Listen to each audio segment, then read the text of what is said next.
반갑습니다.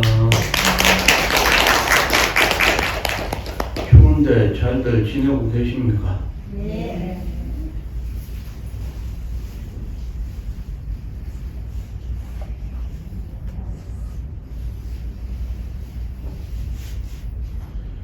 그래도 이 법당은 이 바닥에 불이 들어오잖아요. 옛날 법당들은 바닥에 불이 안 들어와요. 여기는 그래서 굉장히 이제 겨울에는 춥겠기도 하죠.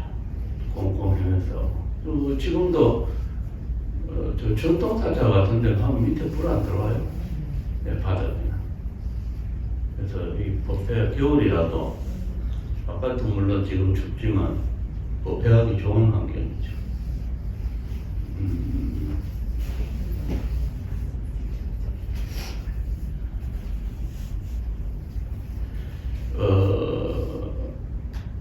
본문 들으시는 보살님들이 제가 늘상 얘기하지만 연세가 많으신 편이라고 말입니다. 중고생 같으면 중고생에 맞는 얘기를 좀 할 거고, 대학생 청년이면 20대면 청년에 대한 얘기를 좀 할 건데, 또 30, 40대만 돼도 여러분들 볼 때는 한참 애죠. 손주뻘이죠. 그러니까 이제 듣는 분들한테 어지간히 맞춰야 된단 말이죠.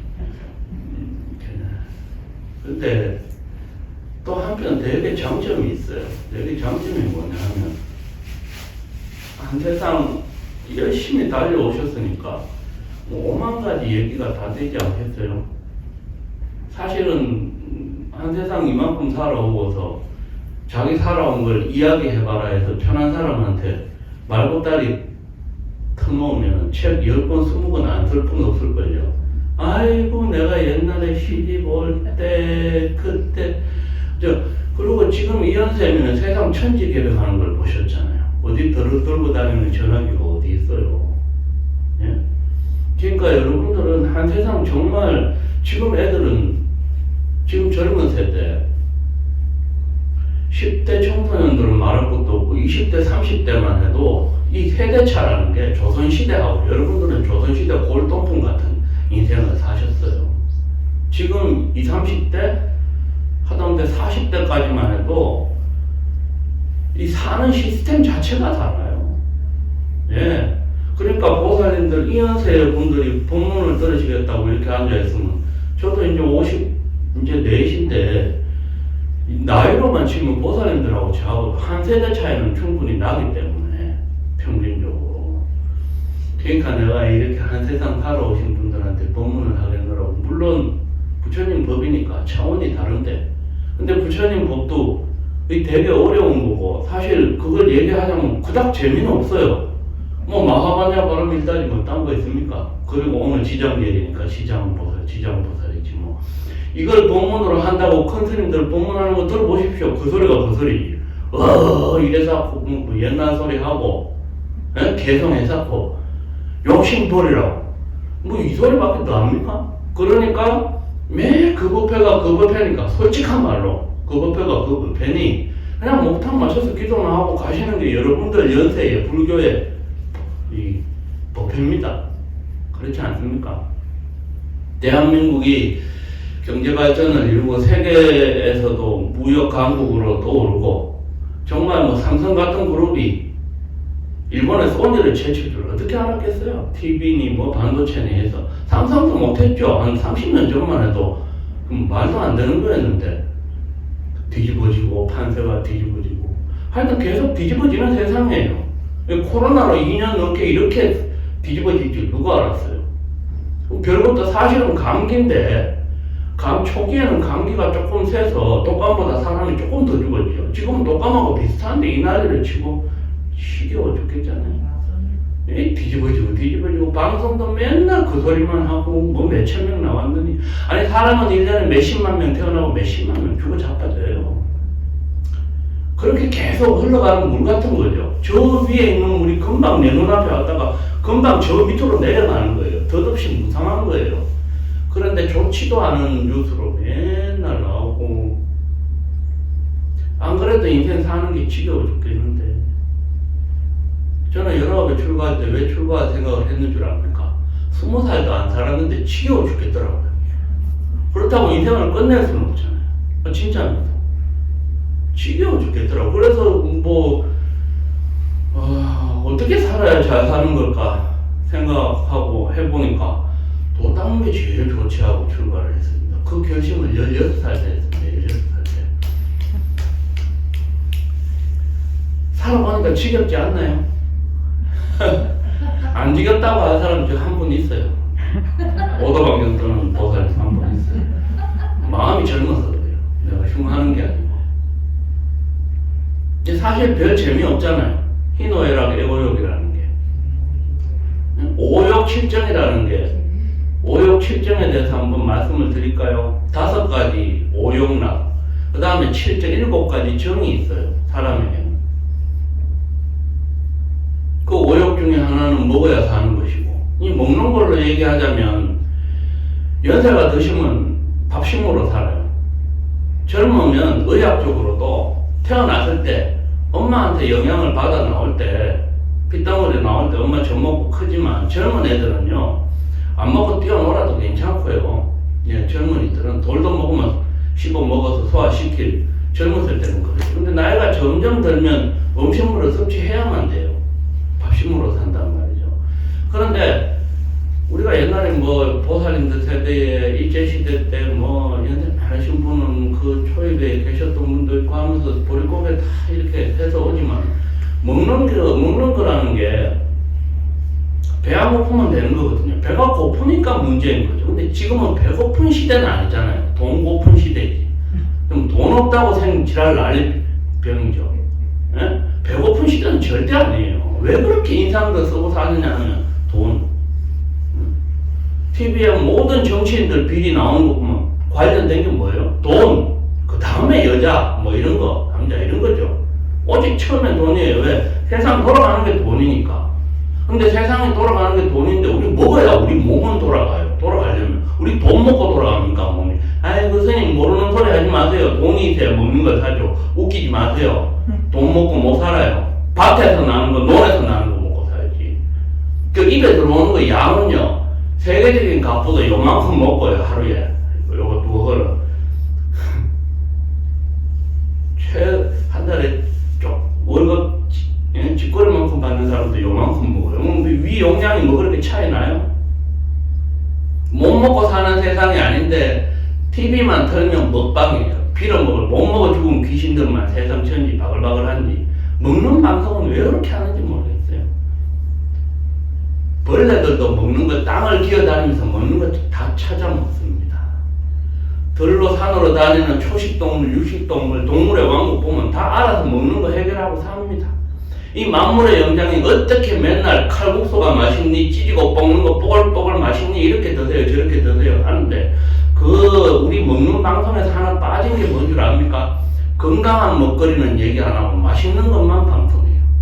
에휴, 참 딱합니다.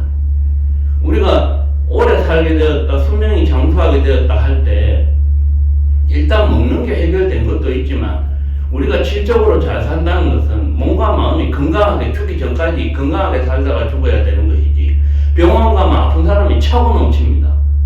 예. 아이들이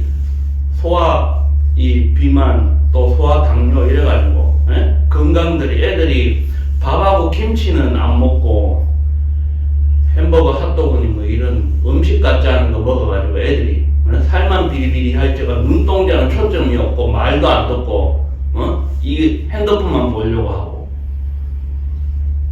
지금 문제가 심각해요, 애들.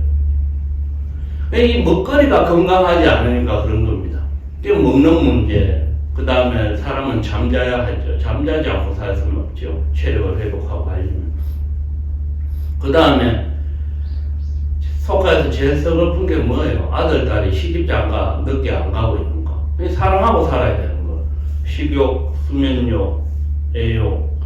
그 다음에 명예욕, 재산욕. 명예라는 게 내가 대학 교수다, 내가 국회의원이다, 내가 이래봬도 어떻다. 자기를 내세우는 거, 잘난 거. 이 사회에서 인정받는 자기 어떤 거. 이게 명예욕이란 말입니다. 남자분들이 이게 되게 강해요. 물론 살림만 하고 산다 해도 내다 하는 이게 이게 강할 수 있지만 그래도 여성분 살림사는 집사람 한 사람보다는 바깥에서 활동하는 남자분들은 내다 하는 게 엄청 강합니다. 그러니까 그분들은 부모들을 안 하잖아요. 니나 뷔페 가라. 그리고 갔다 오면은 뭐 집에 부처는 잘생기던가 이런다고요. 예? 스님이고 부처님이고 없어요. 남자분들은 내가 부처지. 내가 제일 잘났고. 예? 부처님도 그래서 남자는 아집이라고 그랬어요. 아집이 강하다. 여자는 집착이 강하고. 그 다음에 재산, 명예욕. 첫날 만날 아까 얘기했지만 죽을 때까지 깨끗하게 쓰고 가면 좋을 텐데 시큰 벌어놓고 써도 못하는 거 통장에 얼마 들었나 그것만 생각하다가 가는 거예요. 참 이 돈이라는 게 참 희한한 얄미운 거예요. 그 옛날에 탄광물이나 조선시대, 고려시대, 1000년, 2000년, 3000년, 수천 년 전에도 왜 그렇게 권력 있고 왕이나 혹은 귀족들은 백성들은 굶어 죽든가 말든가. 그래서 걔네들이 한 짓이 뭐예요? 결국에는 지들은 잘 먹고 잘 호화롭게 부귀영화를 누리고 백성들은 굶어 죽든가 말든가 상관하지 않을 때 내가 가진 재산을 조금 더 내주기 싫고 오히려 세금을 더 붙여서 악착같이 부를 공유하지 않고 내 혼자 잘 먹고 잘 살겠다는 건데 지금 시대도 마찬가지예요. 보면. 예. 단지 시대가 국왕을 5년마다 한 번씩 투표라는 걸로 갈아치우는 거지. 예? 그 시스템만 바뀌었지. 그러면서 자본주의 사회라는 게 돈 벌면 당신이 100억도 벌고 200억도 벌고 1000억도 벌 것이요. 옛날에 소망은 조그만 가게 하나 냈으면 보살님들 시대에는 내가 가게 하나 마을에 내가지고 이렇게 하면 참 좋겠는데 소원이 그거였죠. 요즘은 기업체 10개를 가지고 20개를 갖고 싶고 부자들 얘기를 들어보면 우리나라 뭐 카카오톡 이런 김범수 의장 이런 사람 회장 같은 사람 보면 채산이 5조니 10조니 그래요. 헤아릴 수 없는 뭐 금액. 그러니까 사람들이 전부 헛바람이 들어가지고 나도 그 정도는 아니라도 몇십억은 벌고 싶고 100억은 벌고 싶고 그런데 꿈 같은 일이 이루어져서 100억을 벌면 500억 갖고 싶고 이게 욕심이 끝이 없어요. 이 욕심 때문에 망합니다. 그 욕심 쫓아가다가 마음 편한 법문이고 이런 거는 귀에 들어오지도 않는 거예요. 우리 아이들이 그렇게 그걸 그대로 답습해 버리는 거예요. 금수저니 흑수저니.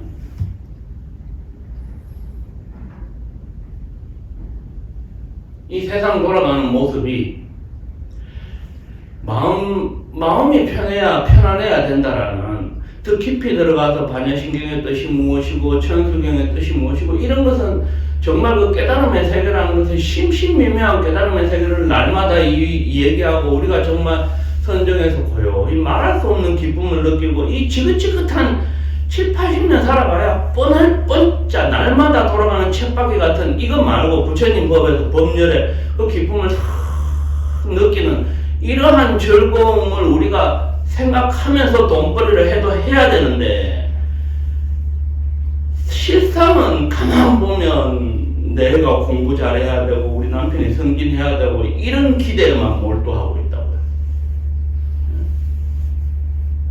그 작년이 저 2021년도 대학 입시 때 일요일은 제가 1시간 기도를 하니까 웬일로 사람들이 좀 못 보던 사람들이 6-7명 보니까 여기 경희대 무슨 논술 시험 치러 왔는지 그 학부형들이 날이 춥기도 추웠지만 내가 못 보던 분들이 이렇게 여러 분 보이니까 그래서 10분 되니까 부문을 한 말씀 들려드릴 거라고 어디 못 보던 분들인데 어디 오셨냐 하니까 여기 경희대 애들 학부형들이 그렇게 오신 거예요. 7-8분이. 근데 11시가 되니까 뭐 일어나서 자꾸 나가요. 그래서 무슨 일이 있으십니까? 하니까 이제 끝났다 이거죠. 그러니까 자식이 기다릴 거니까 뭐 스님이 법문을 하든 말든 나가는 거는 좋아요. 예, 그건 신뢰가 안 돼요. 요즘같이 바쁜데 뭐 서가모니 부처님도 알고 내가 법륜 스님도 알고 연예인도 알고 나가는 건 좋은데 제가 느낀 게 뭔지 압니까? 그 표정들이 어쩌면 그렇게 쪼그라들어서 아야 잘 쳐야 될 텐데 아이고 저렇게 평생을 마음 졸이고 걱정하고 염려하는 그 원인이 뭡니까? 좀 네가 치고 와라 하면 안 됩니까? 다 컸잖아요. 19, 20이면. 그죠? 인생을 좀 담대하게 살지 못하고 왜 그렇게 우리의 인생살이는 조마조마하고 근심과 걱정과 염려 그러면서 오욕과 희노애락 애오욕 칠정 지겹도록 살아봐야 그 인생이 그 인생인 거예요. 저 딸려는 시큰 키워놨더니 좀 멋있는 사유를 데려오나 싶었더니 좀 빙시 같은 거 데려오고 그 반대도 마찬가지예요. 아들놈 아이고 우리 아들 키워놨더니 집에 데려오는데 마음에 안 들어서 그냥 역시나 살아보면 그냥 그게 그거고 내가 딸이 없는데 며느리가 들어오면 딸같이 잘해줘야지 하는데 그게 마음처럼 안 되고 내가 아들이 없는데 사위가 들어왔는데 그게 내 마음 같지 않고 나날이 그날이죠. 뭐가 특별하겠어요. 뭐 사위 잘 보고 며느리 잘 들어왔다고요. 그리고 아이들이 공부 다 잘해서 의사고 교수가 하다고요. 그래봐야 중생살이 그날입니다. 부처님 가르침에 의하면 인생살이는 그냥 허무하고 재미없는 거예요. 솔직히 말해서 안 그렇습니까? 무슨 낙이 있습니까? 이게 위대한 불교 철학이에요. 우리가 이런 뻔짜 인생을 좀 벗어나서 아까 말씀드린 기도 속에서 수행 속에서 법회를 느껴야 돼요. 인생의 진짜 기쁨. 서가모니처럼 우리가 깨닫지는 못해도 그분 가까이 다가가는 그 수행의 인생을 살아야 될 거 아닙니까? 키워나갈 내 손자 보니까 내 아들, 딸 키우는데도 만방고초를 다 겪었건만 손자, 손녀 사는 거 보니까 시대는 이렇게 바뀌었고 그 아이들 사는 것도 만만찮고 그 근심 걱정이 끝이 없는 여러분들의 삶. 그래서 법륜스님 그 정문적답 하는 거 어쩌다 보면은 아이고 그 질문이라는 게 첫날 만날 세상의 근심 걱정 그 자잘한 거 스님 수행을 어떻게 합니까? 이런 질문은 하나도 없어요. 그냥 여러분들 진짜 가짠치도 않은 세속의 그 찌질한 문제들 자기 스스로가 해도 해야 될 그걸 해결을 못해서 맨날 질문이 그런 것들이에요. 그래도 법륜 스님이 그래도 답을 어지간히 해주니 아이고 감사합니다 하는 게 나쁘다는 게 아니에요. 제 말은 인생을 좀 더 수준을 높여야 될 거 아니에요. 그렇지 않습니까? 예? 내 살아온 고생을 내 자식이 하는 것도 봤건만 그 자식이 새끼 놓으니까 그 자식도 그런 고생하는 게 눈에 안 보입니까? 그게 중생살이에요. 뻔할 뻔짜 먹고 사는 거 별것도 아닌 거. 부자도 저렇게 살고 구속되고 대통령이라 해봐야 구속되고 아프고 인간의 생로병사 희노애락이 똑같건만 그 굴레에서 인생의 의미가 뭔지 모르고 다람쥐 쳇바퀴 돌듯이 그죠? 여기에서 한순간이라도 좀 벗어나서 지장보살을 부를 때 그냥 입으로 지장보살을 부르는 것이 아니고 잠시 입정을 했을 때 그냥 가만히 있는 것이 아니라 부처님의 그 깨달음 가까이 가는 이런 그 기쁨의 진리를 깨우쳐가는 이 기쁨의 나날이 되어야 되지 않겠습니까? 그죠? 네, 여기까지 하겠습니다.